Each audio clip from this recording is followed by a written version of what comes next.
এখন বিকেল ঠিক 4:30 মতো। আমরা সকলে মিলে চলে এসেছি বিলপুকুরে মাছ ধরার জন্য। বাবা মা মাছ ধরবে এখন।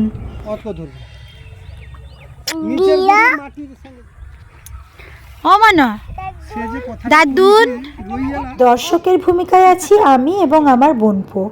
দিয়া এবং দাদুন মাছ ধরছে দেখে সে কিন্তু আমার কোল থেকে উঠে দিয়া দাদুন ডাকতে ডাকতে যাচ্ছে।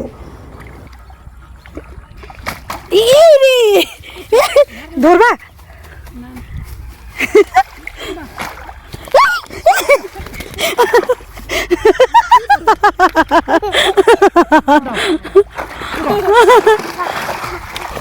কাংড়া আছে। ওহো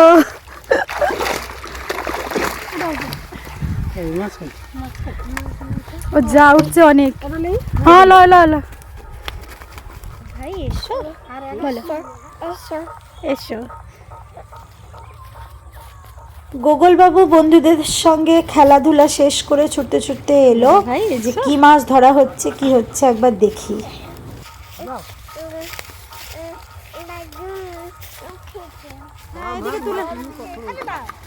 দাদুনের দিকটা তুলে এদিকে ডাঙ্গার দিকে।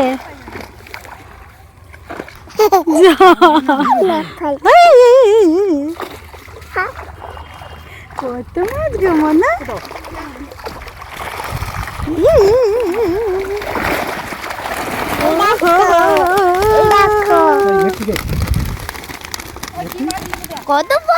কাল আমি ফিরে যাব বর্ধমান, তাই বাবা মা এখন বিকেলবেলায় মাছ ধরছে।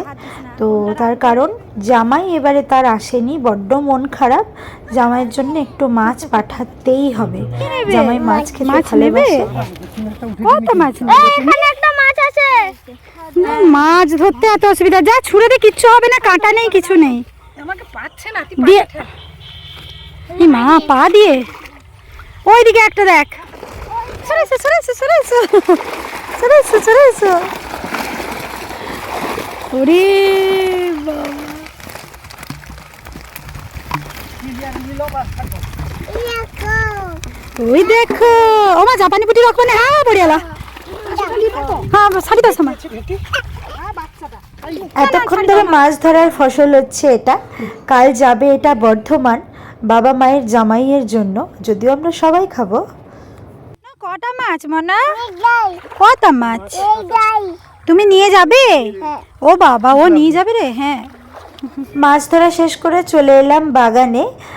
বাগানে এবারে হয়েছে পেঁয়াজ গাছ, প্রত্যেক বছরই হয়, এবছরও ব্যতিক্রম নয়। পেঁয়াজ লাগানো হয়েছে, তার সঙ্গে খানিকটা রসুনও লাগানো হয়েছে। চলো তোমাদের একটু দেখিয়ে দিই। যারা গ্রামের দিকে বাড়ি তারা তো চিনবে নিশ্চয়ই, যারা চেনো না তারা দেখে নাও। এই যে পেঁয়াজ গাছের মতোই অনেকটা দেখতে রসুন গাছ। এছাড়া কিছু শাকসবজি দেওয়া হয়েছে অল্প করে, ঢ্যাঁড়স গাছ, বাঁধাকপি, ফুলকপি, এগুলো আগে লাগিয়েছিল বাবা আর মা মিলে। তো এখন সেগুলো শেষের পথে, বাড়িতে খাওয়ার মতোই লাগানো হয়।